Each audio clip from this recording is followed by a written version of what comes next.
I met Valeria Gергieva in 2000 in New York.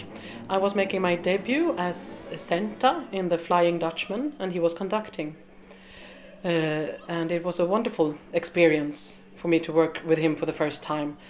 I felt that my voice was a little bit too small at that time for the Met acoustics, but he was very accommodating, and it was a great experience. And since then we have stayed in touch, but not so much. We haven't worked actually until last autumn in 2011, when we did a concert during the Baltic Sea Festival in Stockholm with the Swedish Radio Symphony, with whom he has a very close collaboration.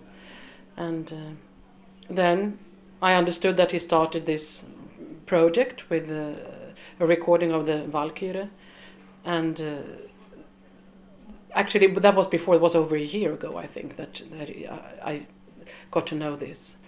And I remember I got a call from the manager of the concert hall and the Radio Symphony Orchestra in Stockholm, and he said, well, I'm going out in the taxi to the airport of Stockholm, and Valeria Gергieva is sitting next to me. Can he speak to you?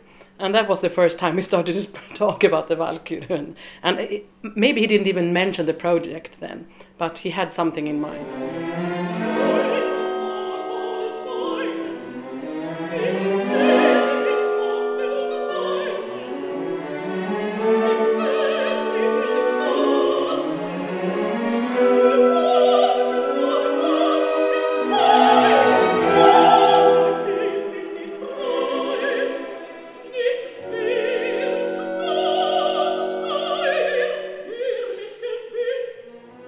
This concert hall is just amazing. It's wonderful to singing, and of course Gergiev told me this before, but I mean every word that he said was true.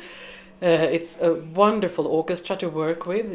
You feel that you're carried by the whole orchestra and the whole sound, and still that you can project your sound on top of it. And all my Russian colleagues, I'm just full of admiration for them, how they handle this extremely difficult Wagner repertoire, and how many world-class singers you have here at the Mariinsky.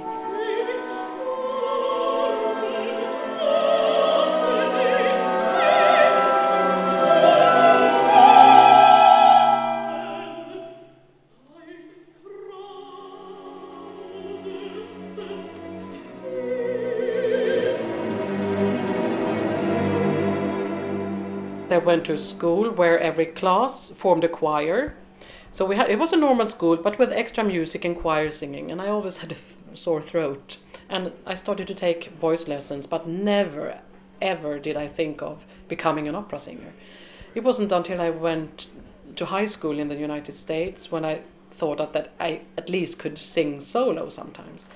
And then, actually quite late, when I was over 20 years old, I started to take more and more singing lessons. I was playing the viola and was almost going to apply and audition for the conservatory in Stockholm.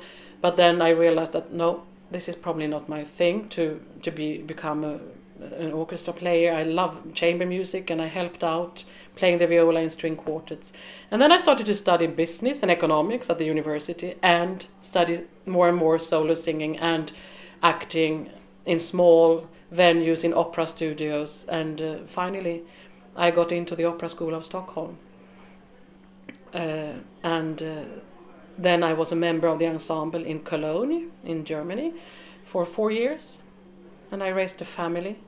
So it's been a long but very intense journey. And at the beginning I only sang lyric repertoire like Pamina in The Magic Flute, and then I successively went on for heavier and heavier roles. My first Senta was in 2000, and then Tristan und Isolde. I did Isolde the first time in 2003 at the festival in Glyndebourne in England. And I did a recording with Placido Domingo in 2004 for EMI with Antonio Papano, and Placido singing his Tristan.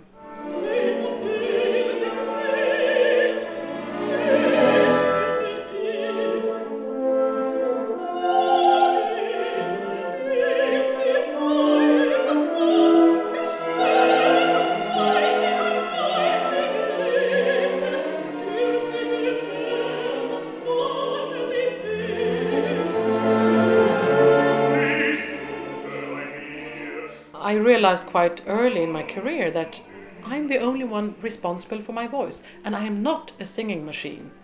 So that's why I started to build it up slowly, of course with a lot of help of coaches.